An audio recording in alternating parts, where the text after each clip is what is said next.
Hello बच्चों, आइए सबसे पहले प्रश्न को पढ़ते हैं। प्रश्न में क्या दे रखा है कि अर्ध अभिक्रिया MnO4 minus plus 8H plus ion plus 5 electron अभिक्रिया कर Mn2 प्लस प्लस 4H2 के लिए ERP की समीकरण लिखो।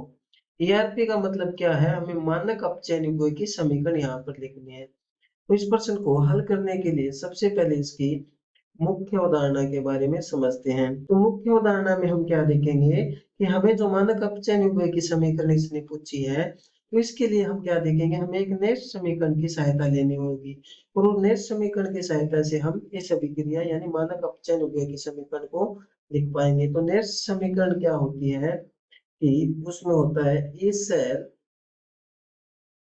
बराबर होता है ई नोट सेल माइनस 0.059 गुना 0.059 बट्टा n गुना log उत्पाद की मात्रा बट्टा क्रियाकारक की मात्रा यानी अभिकारक की मात्रा। तो ये हमारे पास नेट समीकरण होती है। क्या होती है? ए सेल बराबर ए नोट सेल माइनस 0.059 गुना लोग उत्पाद बटा क्रियाकारक और ये बटा एन, ये हमारे पास नेट समीकरण होती है। इसमें क्या होता है कि जो हमारे पास ये नेट समीकरण होती है, इसमें जो एन है, एन होता है, ये होता है अभिक्रिया में भाग लेने वाले इलेक्ट्रॉन की संख्या। क्या होता है? इलेक्ट्रॉन की संख्या, अभिक्रिया में भाग लेने वाले इलेक्ट्रॉन की संख्या। अब आइए देखते हैं हमें क्या दे रखा है। हमें दे रखा है MnO4 माइनस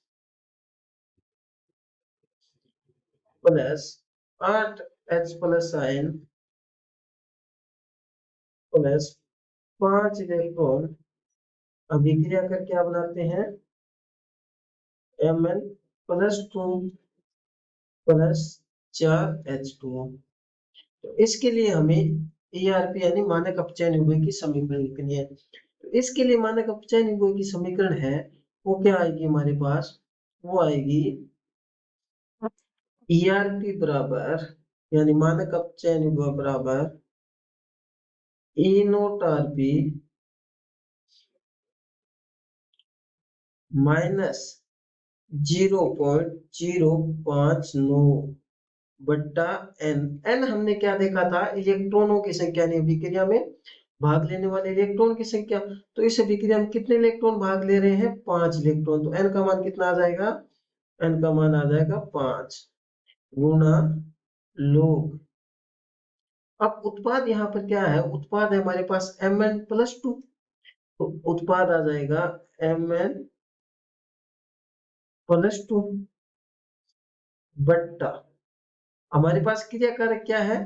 एक तो MnO4 माइनस एक 8H प्लस आयन। तो ये क्या आ जाएगा? MnO4 माइनस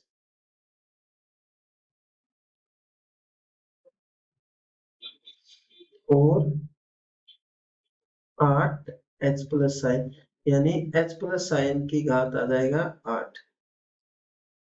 तो हमारे पास जैसे यहाँ MnO4 के आगे जैसे 2 लगा होता तो हम उसकी घात 2 लिख देते। यहाँ पर Mn के आगे जैसे 3 लिखा होता तो उसकी घात 3 लिख लेते। तो यहाँ पर जैसे H प्लस साइन के आगे कितना लिखा हुआ है? 8। तो जी सफिशिएंट यानी जो आगे लिखा होता है वो घात के रूप में आ जाता है।